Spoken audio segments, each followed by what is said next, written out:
फौजी हेलीकॉप्टर जयपुर के polo ground पर उतरे। फौज के धरोहर चेतक हेलीकॉप्टर ने ताकत दिखाई। मसला कमांडोज 50 फुट की बुलंदी से रस्सी पर उतरे। मुल्क का पहला ग्रीन फ्लैट एक्सप्रेसवे 10 लाख पौधों की 5 इकसाम आलूदगी को कम करेगी। पहली शायरा जहां पानी जमा करने के निजाम के लिए 700 लीटर टैंक बनाए जाएंगे।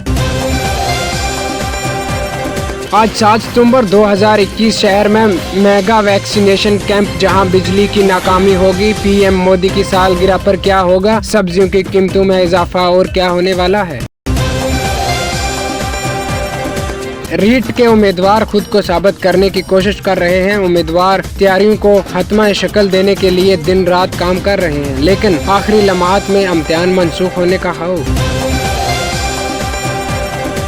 CS 10 माह के बाद मैदान में उतरा। राजस्थान की तारीख में पहली बार जयपुर में घर चल रहा है और 10 IAS अफसरान बशमूल ब्यूरोक्रेसी के सरबराह बीकानेर पहुंचे।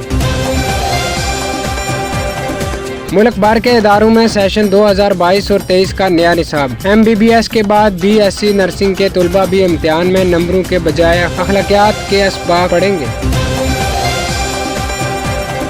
30 तक बारिश का इम्कान। 10 अजला में खुश्क साली, इनका कोटा पूरा किया जा सकता है। एग्रीकल्चर सुपरवाइजर भर्ती धोखाधड़ी करने वालों पर ताहयात पाबंदी आयद की जाएगी। बोर्ड ने सिक्योरिटी इदारों को खत लिखा है कि वो मुश्तबा अफराद पर नजर रखें।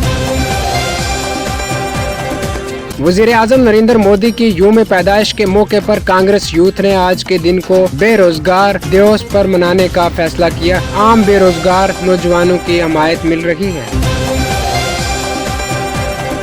मुल्क के वज़ीर-ए-आज़म नरेंद्र मोदी की आज 71वीं सालगिरह है। एक आम घराने में पैदा होने वाले नरेंद्र मोदी का इक़्तिदार के अरूज पर पहुंचना इस बात की अलामत है कि अगर किसी शख्स में मजबूत कुव्वत इरादी और अपने मंजिल तक पहुंचने का जज्बा हो तो वो मुश्किल हालात को आसान बनाकर अपने नए रास्ते बना सकता है।